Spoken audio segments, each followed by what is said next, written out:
do 1 ao 5, diz assim: Bem-aventurado aquele cuja transgressão é perdoada, cujo pecado é coberto.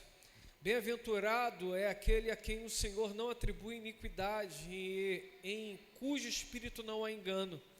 Enquanto calei os meus pecados, envelheceram os meus ossos pelos meus constantes gemidos todo o dia, porque a tua mão pesava dia e noite sobre mim, e o meu vigor secou como no calor do verão. Confessei-te o meu pecado, e a minha iniquidade não mais ocultei. Eu disse: confessarei ao Senhor as minhas transgressões, e tu perdoaste a iniquidade do meu pecado.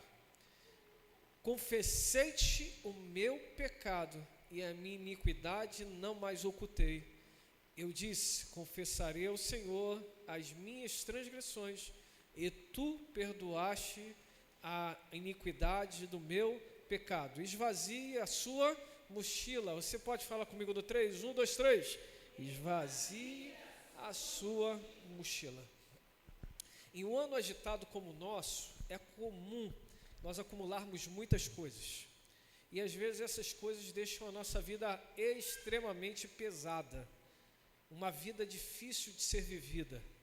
Às vezes, quando nós nos relacionamos com outras pessoas, não queremos olhar mais, não queremos falar mais, julgamos que essa pessoa ou essas pessoas nos fizeram muito mal. Outros momentos, nós trazemos o peso das dificuldades do dia a dia, do ir e do vir, do adquirir, do simplesmente viver. E nisso, através de coisas não alcançadas e que geram em nossos respectivos corações muitas frustrações. Quantas pessoas tentaram os concursos públicos e não alcançaram êxito? Quantos outros, depois de um período intenso de estudo, não conseguiram alcançar a aprovação final? Quantos outros investiram em seus casamentos e estão chegando agora, ao término do ano, e as coisas ainda não estão legais? Quantos outros ainda almejaram determinada aquisição e perceberam hoje que não conseguirão? São coisas que marcam a nossa vida. Pois bem, Davi também viveu um período marcado, mas por algo que ele fez que era muito mal. Ele pecou, e isso estava o destruindo em seu interior. E a Bíblia diz que isso foi o deteriorando a tal ponto que, de uma forma romântica, poética, ele consegue descrever aquilo que ele sentia da seguinte maneira: enquanto me calei, os meus ossos era como se estivessem sendo esfarelados, destruídos dentro de mim, tamanha dor, tamanha intensidade de angústia que ele vivia. Mas quando confessei-te o meu pecado, quando confessei-te, quando deixei de lado, quando abri mão de determinadas coisas, quando abri mão de determinados zelos, eu simplesmente passei a viver uma vida mais leve. E por isso, nessa manhã, me permita pontuar 4 considerações que eu vejo nesse texto. Primeira consideração: tire da sua mochila os entulhos das mágoas. Tire da sua mochila os entulhos das mágoas. Quantas vezes nós trazemos esses entulhos chamados mágoas para a nossa mochila, e isso vai pesando tanto a nossa caminhada. Mas por que disse isso para mim? Eu não merecia isso. Por que eu, que só faço coisa boa, recebi essa paga de algo ruim? Por quê? Por quê? Por quê? E simplesmente vamos carregando essa mochila, e isso vai nos envelhecendo, vai nos deixando ranzinzas, vai nos deixando mal-humorados, vai nos deixando sem qualquer alegria de comunhão. Quantas famílias nesse último Natal não tiveram todos sentados à mesa porque a mágoa os impediu de estarem lá todos juntos? Tire da sua mochila o entulho chamado mágoa. Tire da sua mochila o entulho chamado mágoa. Mágoa, psicologicamente, vem de uma dor da alma. Na psicologia, fala-se que mágoa é a doença que vai se desenvolvendo, é uma patologia que vai se desenvolvendo por causa de uma dor da alma. E aí gera a mágoa. Exemplo, tomei um chute na canela, ficou magoada a minha canela, ficou com aquela marca, e quando toca, dói. Aplica o gelol do perdão e avança. Lembre-se sempre, e eu gosto dessa frase, quem machuca hoje, amanhã cura. Quem cura hoje, amanhã pode machucar. E sabe qual é o interessante nessa história? Nem sempre você é o Batman, às vezes você é o Coringa da história. Porque você também está aplicando isso em outras pessoas. Então, quando nós liberamos, nós também somos perdoados. Olha, quem muito é amado, é porque muito foi perdoado. 2. Segunda consideração, tire da sua mochila o entulho da frustração. Você pode falar comigo? Primeira consideração, tire da sua mochila o entulho da mágoa. Segunda consideração, tire da sua mochila o entulho da frustração. Eu não consegui, eu não fui à frente, eu não realizei o que tinha que realizar. Chega, não sofra mais por isso. O que deu para fazer, deu. O que não deu, não deu. Não traga sobre você uma frustração demasiada. Se entristeceu no momento, se entristeceu. Todos nós somos seres humanos. Nós não gostamos de errar, não gostamos que nossos planos sejam quebrados, mas aconteceu. Chore se for necessário, lamente se for necessário, mas virou o dia, lava o teu rosto e segue a sua vida. Não deixe que a frustração te impeça de viver coisas ainda melhores lá na frente. Enquanto calei, meus ossos estavam como se destruindo, sendo deteriorados, se secando dentro de mim, mas quando confessei, eu segui a minha vida, digo eu nesse contexto. Jogue fora da sua mochila de 2025 o entulho da frustração. Fiz o que deu, e o que não deu, não deu. E 2026 eu sigo a vida, aleluia! Tem coisas boas vindo, meu irmão. Ainda falta segunda, terça e quarta. Tem muitas coisas para acontecer ainda em 2025. Vamos para cima.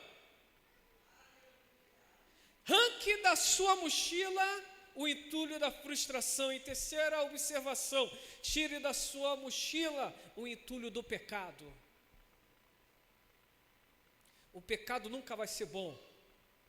O pecado nunca vai te deixar 100%. O pecado, ele é enganoso, ele é destruidor, ele é mortal.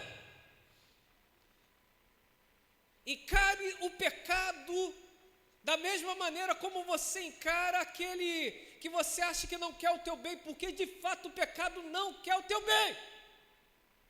Quando você sentir que a tua mente está indo embora, teu coração está indo embora, você se baseia na palavra e vê que esse sentimento não está legal, resista, luta, repreenda, declare a palavra. Se a coisa está complicada, busque conselheiros sábios, espirituais, para te orientar, para orar com você, para dizer para você, está difícil, mas não ceda. O pecado vai impedi-lo de viver o extraordinário da parte de Deus.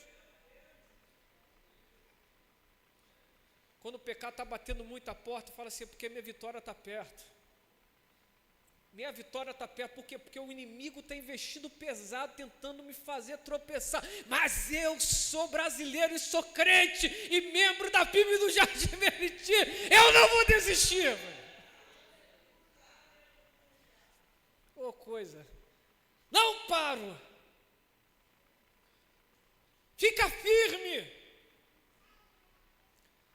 O pecado está tentando engodar, está tentando te enlaçar, Resiste.